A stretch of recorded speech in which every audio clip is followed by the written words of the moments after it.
عليكم ورحمة الله وبركاته.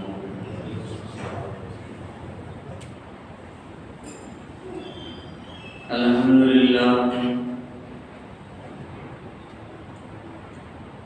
لله رب العالمين،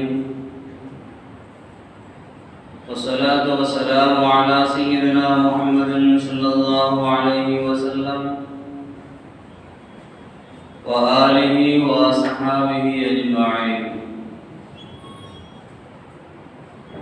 أما بعد، فأعوذ بالله من الشيطان الرجيم. بسم الله الرحمن الرحيم. وإذ ابتلى إبراهيم ربه بكلمات فأتمهن قال إني جاعلك للناس إماما قال ومن ذريتي قال لا ينال عهد الظالمين. صدق الله مولانا العظيم. எல்லா புகழும் அல்லாஹ் ஒருவனுக்கே உரித்தாகட்டும். நம்முடைய நாயகம் சர்தாரே ஆலம் ஷஃபீஉல் முத்னிபீன் ஸல்லல்லாஹு அலைஹி வஸல்லம் அன்னவர்கள் மீதும் அவர்களின் வாழ்க்கை வழிமுறைகளை நம்பிக்கை மாறாது பின்பற்றி வாழ்ந்த உத்தம சத்திய சஹாபாக்கள், தாபிஈன்கள், தபஅ தாபிஈன்கள், நாதாக்கள், வலிமார்கள், இங்கே அமர்ந்திருக்கக்கூடிய நம் அனைவர்கள் மீதும் அல்லாஹ்வின் சாந்தியும் சமாதானமும் என்றென்றும் நீங்காமல் உண்டாகட்டுமாக. கிருபையாளன் அல்லாஹ் தஆலா புனிதம் நிறைந்த இந்த ஜும்ஆவினுடைய நன்னாளில் என்ன நன்மைகளை நாடி நாம் இங்கே அமர்ந்திருக்கின்றோமோ அந்த நன்மைகளை பரிபூரணமாக சம்பூரணமாக அடைய பெற்ற நல்ல மக்கள் கூட்டத்தில் அல்லாஹ் நம்மை எல்லாம் சேர்த்து நல்லருள் பாலிப்பான். கண்ணியத்திற்குரியவர்களே, மக்கமா நகரிலே வீசுகின்ற வெப்ப அலையின் காரணத்தினால் 1000க்கும் மேற்பட்டவர்கள் வஃபாத்தாகி கொண்டிருக்கின்றார்கள் என்கின்ற செய்தி நீங்கள் எல்லாம் அறிந்த ஒன்றுதான். இது ஒவ்வொரு ஆண்டுகளும் நடக்கக்கூடிய யதார்த்தமான இந்த நிகழ்வுகள், அது தருகின்ற பாடங்கள் என்ன என்பதை வரக்கூடிய ஆண்டுகளில் ஹஜ்ஜிக்கு செல்லக்கூடியவர்கள் அதை உணர்ந்து கொள்ள வேண்டும். அவைகளை ஒரு படிப்பினையாக எடுத்துக் கொள்ள வேண்டும். ஒரு நேரத்தில் தீப்பற்றி எரிந்த அந்த கூடாரங்கள், அதனால் ஏற்பட்ட மரணங்கள், ஒரு நேரத்தில் சுனாமி வந்த பொழுது இங்கே சுனாமி ஏற்பட்டது, அங்கே வினாவில் கடுமையான ஒரு வெள்ளம், மக்கள் எல்லாம் பாதிக்கப்பட்டார்கள். அதற்கு பின்னால் கல் எறிகின்ற அந்த இடங்களில் ஏற்பட்ட நெரிசலில் அதிலும் 1000க்கும் மேற்பட்டவர்கள் இறந்தார்கள். இப்படி ஒவ்வொரு ஆண்டுகளாக ஒரு கணக்கு சொல்லப்பட்டு ஒவ்வொரு இடங்களிலும் அதற்குண்டான வசதிகள் வாய்ப்புகள் அதிகப்படுத்தி தந்த போதிலும் கூட இந்த ஆண்டு எல்லா வாய்ப்புகளும் வசதிகளும் இருந்தும் கூட எதிர்பாராத விதமாக இயற்கையால் ஏற்பட்ட இந்த பாதிப்பு அதை யாராலும் தாங்கிக் கொள்ள முடியாத அளவிற்கு அந்த வெப்ப அலைகளில் அவர்கள் சிக்கி தொடர்ந்து மரணம் நிகழ்ந்து கொண்டிருக்கின்றது. இன்றைய செய்தி உட்பட 1000க்கும் மேற்பட்டவர்களுடைய எண்ணிக்கை என்று கணக்கு சொல்லப்படுகின்றது. அந்த இடத்தில் அவர்கள் துஆ செய்தால் அல்லாஹ் அவர்களுடைய துஆக்களை கபூல் செய்கின்றார். இருந்தாலும் கூட அந்த செய்திகளை கேள்விப்படுகின்ற நாம் அவர்களுக்காக வேண்டி துஆ செய்ய வேண்டும். அவர்களுடைய பாக்கி இருக்கக்கூடிய அந்த ஹஜ்ஜினுடைய அமல்களை இலகுவாக்கி அவர்களுக்கு ஏற்பட்டிருக்கின்ற சிரமங்களை எல்லாம் அல்லாஹ் நீக்கி அவர்களுடைய ஹஜ்ஜினுடைய எல்லா அமல்களையும் இலகுவாக்கி அவர்களுடைய உயிர்களுக்கும் உடமைகளுக்கும் இயற்கையினுடைய பாதிப்புகளில் இருந்தும் அல்லாஹ் பாதுகாப்பு தர வேண்டும் என்கின்ற நல்ல ஒரு துஆவை இந்த நேரத்தில் நாம் செய்து கொள்ள வேண்டும். இந்த விபத்துகளுக்கு உண்டான மரணங்களுக்கு உண்டான முஸ்லிம்களாக இருக்கின்ற நாம் சொல்லுகின்ற காரணங்கள் ஒரு பக்கம் இருந்தாலும் முன்னேற்பாடுகள் இல்லை.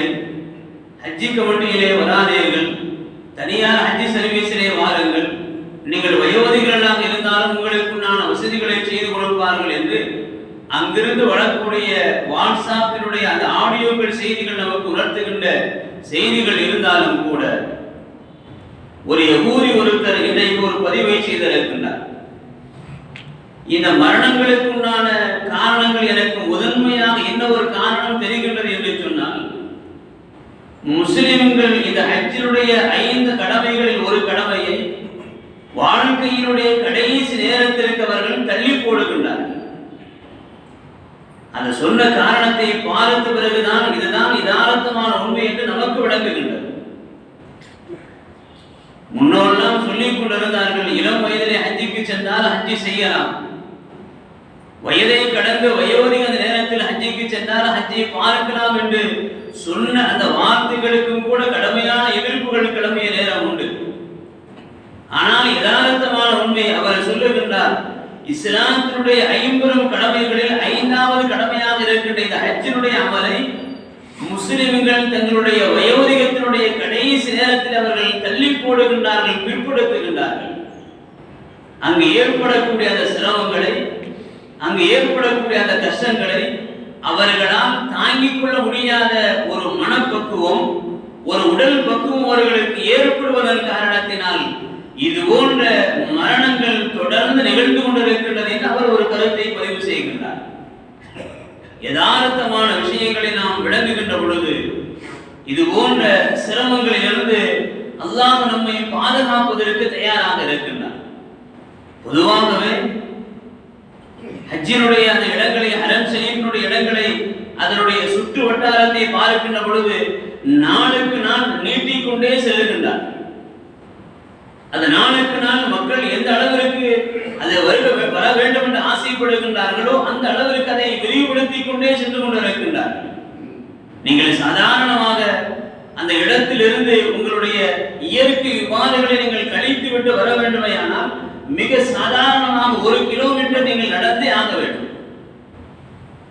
அதிலும் மக்காவில் இருந்து அரஃபாவிற்கு 21 கிலோமீட்டர். இன்றைக்கு தான் வாகன வசதிகள், அந்த பாதை செல்லக்கூடிய பாதைகள் எல்லாம் மிளகுவாக இலகுவாக எல்லா வசதிகளும் செய்யப்பட்டிருக்கின்றது. அன்றைய காலங்களில் ஒட்டகங்களிலும் கோவில் கழுதைகளிலும் இன்று நடந்து செல்லக்கூடிய அந்த சூழ்நிலைகள் அவர்கள் 21 கிலோமீட்டர் பயணித்தார்கள்.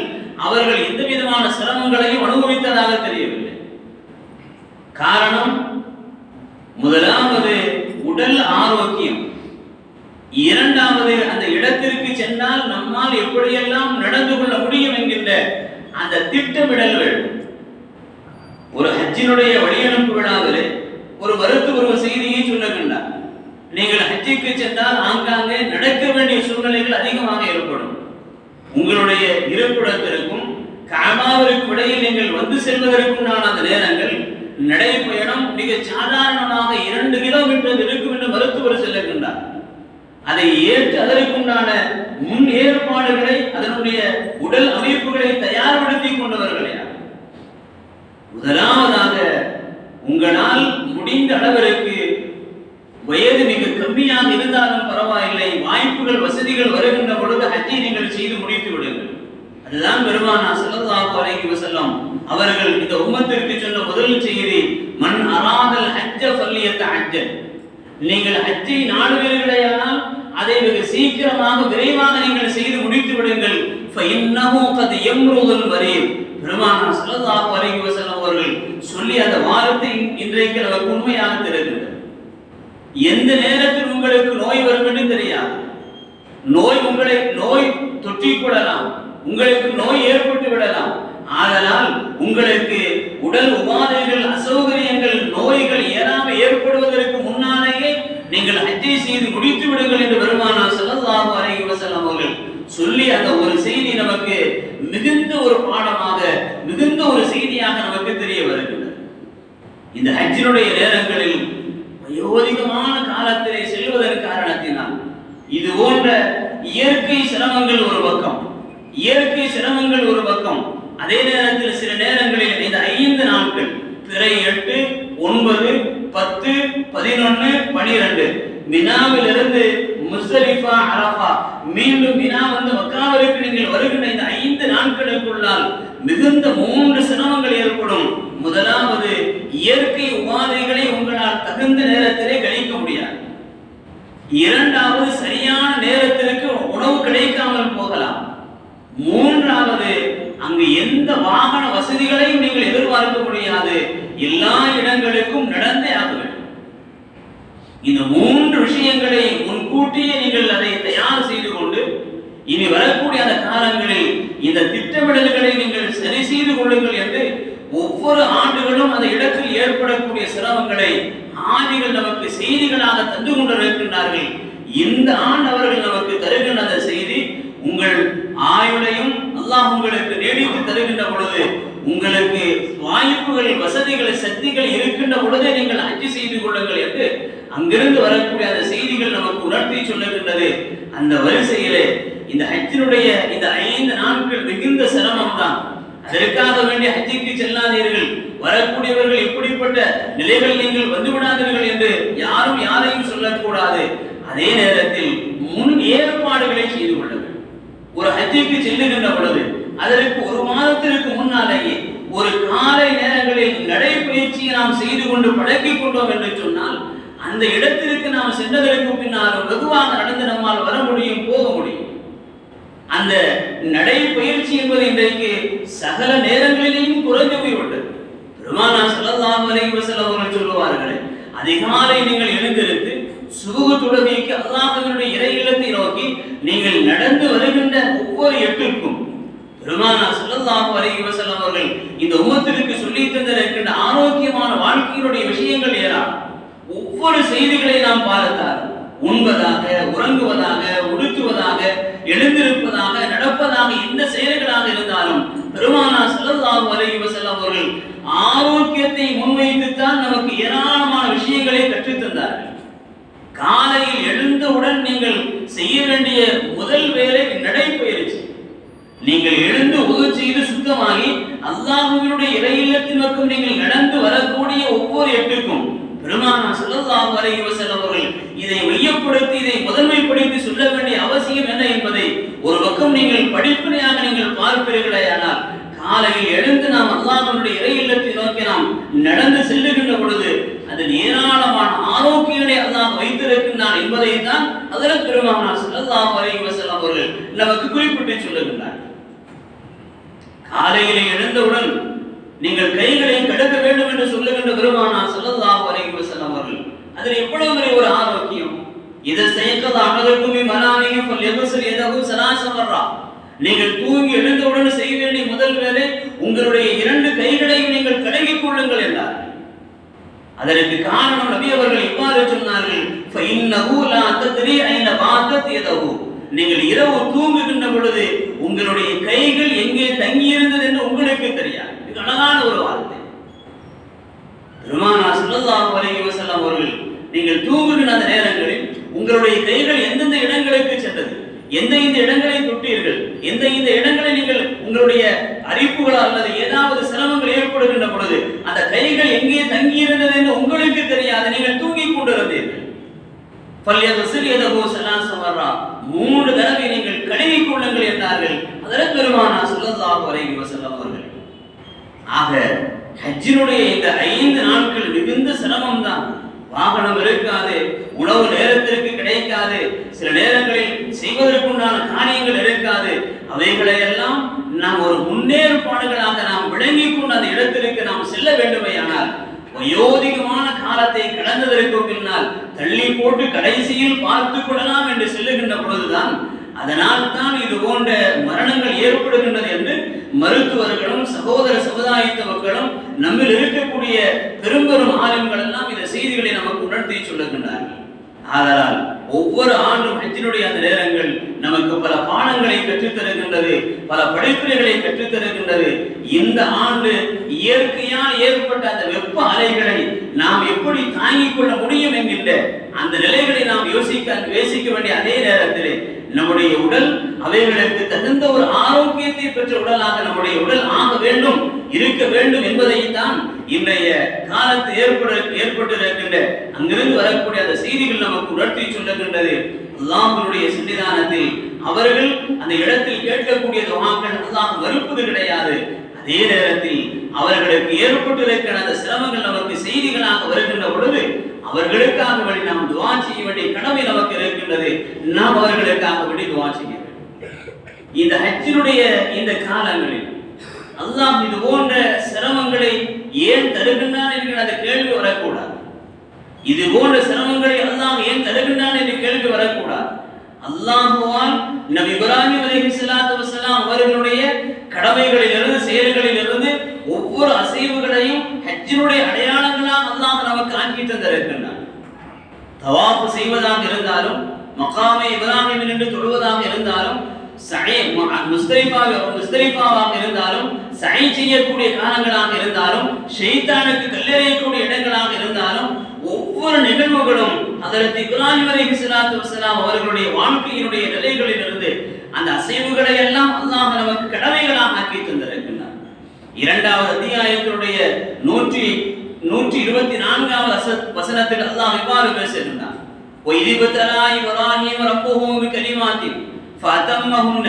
அல்லாஹ் சொல்லுகின்றான், ஒய்திபதலா இப்ராஹிம் ரப்புஹு பிகலிமாத்தின், நாம் இப்ராஹிம் நபியை பலவிதமான சோதனைகளை அவர்களுக்கு நாம் கொடுத்தோம். பலவிதமான சோதனைகளை அவர்களுக்கு நாம் கொடுத்தோம். அந்த சோதனைகளை எல்லாம் அவர்கள் சாதனைகளாக மாற்றி ஃபஅதம்மஹுன்ன, அதில் அவர்கள் வெற்றி கொண்டார்கள், அதை அவர்கள் முழுமையாக நிறைவேற்றினார்கள் என்று அல்லாஹ் குறிப்பிட்டு சொல்லுகின்றார். இப்ராஹிம் நபியுடைய வாழ்க்கையினுடைய ஒவ்வொரு நிலைகளிலும் நடந்த அந்த சோதனைகளை நீங்கள் பார்த்து கொண்டு வருவீர்களேயானால் கண்ணீர் வந்துவிடும். ஒவ்வொரு நிலைகளிலும் ஹஜ்ரத் இப்ராஹிம் அலைஹிஸ்ஸலாத்து வஸலாம் அவர்கள் அல்லாஹ்விடத்தில் ஏன் இந்த சோதனையை கொடுத்தாய் என்று ஒரு நேரத்திலும் கேட்டது. அதுதான் அவர்கள் நபியாக அங்கே நமக்கும் அவர்களுக்கும் நபியினுடைய அந்தஸ்தில் அவர்கள் உயர்ந்து நிற்கின்றனர். அதனால் தான் அவர்களை அல்லாஹ்விடத்தில் நாம் துஆ செய்கின்ற பொழுது குர்பானியினுடைய பிராணியை இப்ராஹிம் நபியிடத்திலிருந்தும் முஹம்மது நபி ஸல்லல்லாஹு அலைஹி வஸல்லம் அவர்களிடத்திலிருந்தும் நீ எவ்வாறு ஏற்றுக்கொண்டாயோ அதை போன்று என்னிலிருந்து ஏற்றுக்கொள்வாயாக என்று நாம் முன்வைத்து துஆ செய்கின்ற அளவிற்கு நபி இப்ராஹிம் அலைஹிஸ்ஸலாத்து வஸலாம் அவர்கள் சோதனையில் வெற்றி கண்டவர்களாக இந்த உலகத்திலே வாழ்ந்தார்.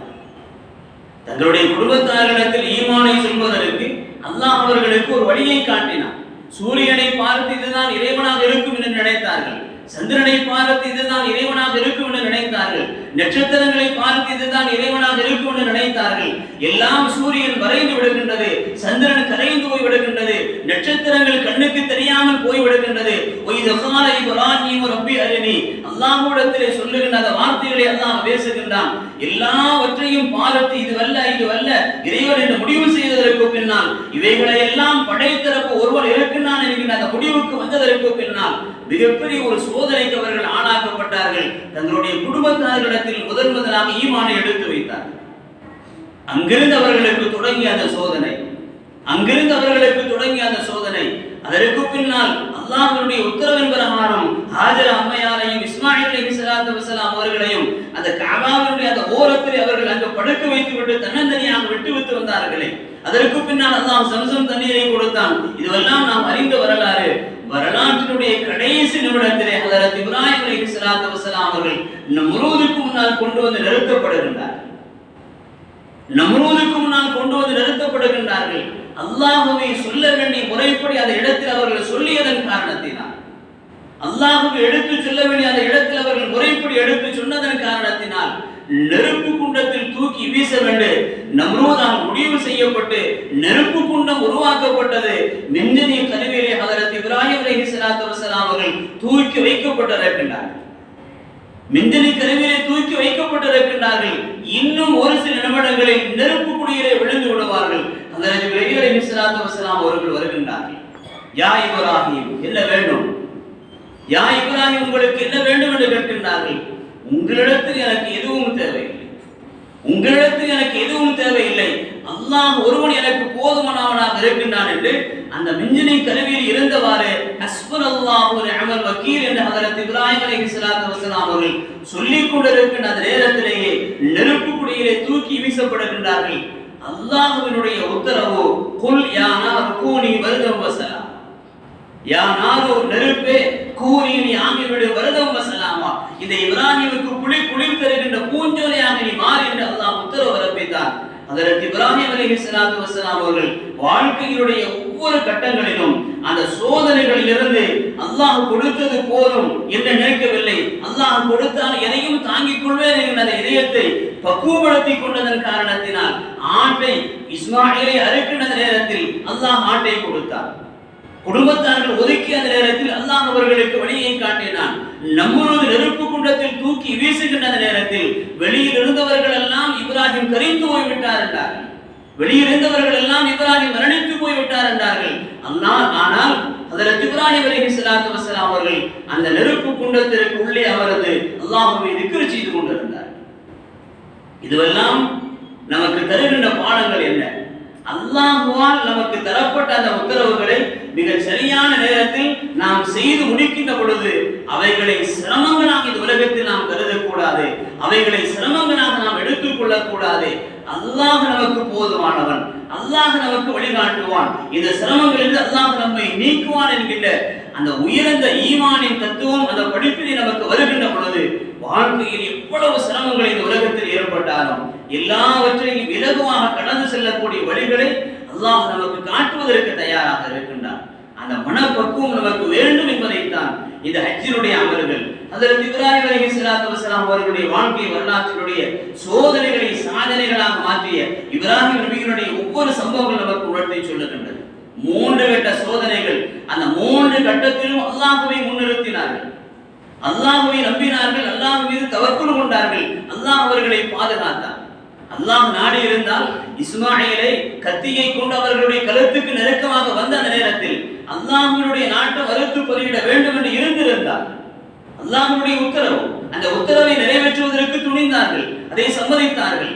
தங்களுடைய மகனிடத்திலே சொன்னார்கள், கத சத்தகத ருயா இன்னா கதாலிக நஜ்ஸில் முஹ்ஸினீன் ஃபலம்மா ரஆஹு ஃபில் மனாவி قال இன்னி அத்வஹக ஃபன்துர் மாதா தரா. இந்த வரலாறு அல்லாஹ் குர்ஆனில் தெளிவாக பேசுகின்றான். அதிகமான நேரங்களில் தொழுகையில் நாம் ஓதிக்கொண்டே வருகின்றோம்.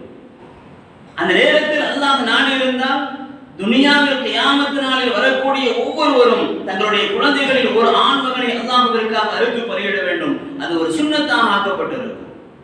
ஆனால் பெருமானார் ஸல்லல்லாஹு அலைஹி வஸல்லம் அவர்கள் சொல்வதை போன்று எனக்கு முன்னால் உண்டான நபிமார்கள் கடுமையாக சோதிக்கப்பட்டார்கள், அதை போன்று நானும் சோதிக்கப்பட்டிருக்கின்றேன் என்று சொன்னார்கள்.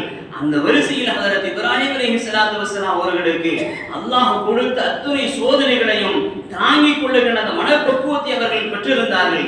அதை தாங்கிக் கொண்டதன் காரணத்தினால் அல்லாஹ் அவர்களுக்கு உயர்ந்த தன்மைகளை இந்த உலகத்திலே கொடுத்ததற்கு பின்னால் அல்லாஹ் சொன்னான், வத்தஹதல்லாஹு இப்ராஹீம கலீலா. இந்த இப்ராஹீமை நம்முடைய கலீலாக, நம்முடைய உற்ற தோழராக நாம் ஏற்றுக்கொண்டோம் என்று அல்லாஹ் அவர்களுக்கு இந்த உலகத்தில் பரிசு கொடுத்தானே, அதுதான் உயர்வான ஒரு தன்மை, அதுதான் உயர்வான ஈமானின் அடையாளம் என்பதை ஹஜ்ரத் பெருமானார் ஸல்லல்லாஹு அலைஹி வஸல்லம் அவர்கள் சஹாபாக்களுக்கு ஒரு நேரத்தில் இவ்வாறு சொன்னார்கள். நாளை மறுமை நாள் ஆகிரத்தில் அல்லாஹ் தஆலா பலவீனமான சோதனைகளை நிகழ்த்துவார். அந்த சோதனைகளில் நபி இப்ராஹிம் அலைஹிஸ்ஸலாத்து வஸ்ஸலாம் அவர்கள் வருவார்கள். நெஞ்சினை கருவியை தூக்கி நிறுத்தப்பட்டு அந்த நேரத்தில் நெருப்பு குண்டத்தில் தூக்கி வீசப்படுகின்ற பொழுது நிர்வாணமாக தூக்கி வீசப்பட்ட ஹஜ்ரத் இப்ராஹிம் அலைஹிஸ்ஸலாத்து வஸ்ஸலாம் அவர்களுக்கு நாளை மறுமை நாள் ஆகிரத்தில் ஆடைகள் அணிவிக்கப்படுகின்ற நபர்களில் முதன்மையான ஒரு நபராக நபி இப்ராஹிம் இருப்பார் என்று பெருமானார் ஸல்லல்லாஹு அலைஹி வஸல்லம் அவர்கள் புகழ்ந்து சொன்னார். அந்த வரிசையில் சோதனைகள் மிக சாதாரணமான ஒன்றுதான். அதை நாம் கடினம் என்று நினைத்தால் கடினம்தான், அதை இலகுவானது என்று நினைத்து விட்டோம் என்று சொன்னால் இலகுவானது. தன் மகனை அறுத்து பலியிடலாம் என்று அல்லாஹ் சொன்ன அந்த நேரத்தில் எப்படி முடியும் என்று நபி இப்ராஹிம் கேட்கவில்லை, எப்படி செய்ய முடியும் என்று கேட்கவில்லை. அல்லாஹ்வினுடைய உத்தரவு நான் செய்கின்றேன் என்று சொன்னார்கள். சதஜிதுனி இன்ஷா அல்லாஹ் மினஸ் சாபிரீன். இஸ்மாயில் அலைஹிஸ்ஸலாத்து வஸ்ஸலாம் அவர்கள் சொன்னார்கள், அல்லாஹ்வினுடைய உத்தரவாக இருந்தால் என்னை நீங்கள் பொறுமையானவர்கள் ஒருவராக பெற்றுக்கொள்வீர்கள் என்று அந்த குழந்தை இந்த உலகத்தில் பேசியது. இங்கேதான் தியாகத்தினுடைய ஆரம்பத்தையும் முடிவையும் அல்லாஹ் நமக்கு உயர்ந்த ஒரு படிப்பினையாக எடுத்து சொல்லுகின்றான். இந்த ஒவ்வொரு வரலாறுகளையும் நீங்கள் விரிவாக பார்க்கின்ற பொழுது, படிக்கின்ற பொழுது அல்லாஹ் நமக்கு இதில் ஏராளமான படிப்பினைகளை தருகின்றான். எவ்வளவு பெரிய சோதனைகள் வந்தாலும் சரி, எவ்வளவு பெரிய கஷ்டங்கள் வந்தாலும் சரி, எவ்வளவு பெரிய சிரமங்கள் வந்தாலும் சரி, அல்லாஹ்வை தவிர்த்து யாராலும் இதை எனக்கு நீக்க முடியாது என்கின்ற அந்த உயர்ந்த ஒரு ஈமானை தான் நபி இப்ராஹிம் அலைஹிஸ்ஸலாத்து வஸலாம் அவர்களுடைய வாழ்க்கையினுடைய வரலாறுகளில் உயர்ந்த ஒரு படிப்பினையாக அல்லாஹ் நமக்கு தருகின்றான். உணவு கிடைக்காமல் இருக்கலாம், சிலவருக்கு பொருள் கிடைக்காமல் இருக்கலாம், உடுத்துவதற்கு உடை இல்லாமல் இருக்கலாம், வசிப்பதற்கு வீடு இல்லாமல் இருக்கலாம். சிரமங்கள் எப்படி வேண்டுமானாலும் வரலாம். நெருப்பால், மழையால், காற்றால், பூகம்பத்தால், இன்னதர ஆபத்துகளால் சிரமங்கள் எப்படி வரும் என்று யாராலும் சொல்ல முடியாது. அல்லாஹ் குர்ஆனில் முன்னுண்டான நபிமார்களுடைய கூட்டத்தார்கள் அழிக்கப்பட்ட அந்த வரலாறுகளை பலவிதமாக அல்லாஹ் பேசுகின்றான். சிரமங்கள் எப்படி வேண்டுமானாலும் வரலாம். அந்த சிரமங்களை ஏன் கொடுத்தாய் என்று நபிமார்கள் தங்களுடைய வாழ்க்கையில் ஒரு நேரத்திலும் கூட கேட்டது கிடையாது. அதனால் தான் அவர்களை முன்வைத்து நாம் வாழ்க்கை துஆ செய்கின்றோம் என்று சொன்னால் நபிமார்களை நபிமார்களாக பார்க்க வேண்டும்.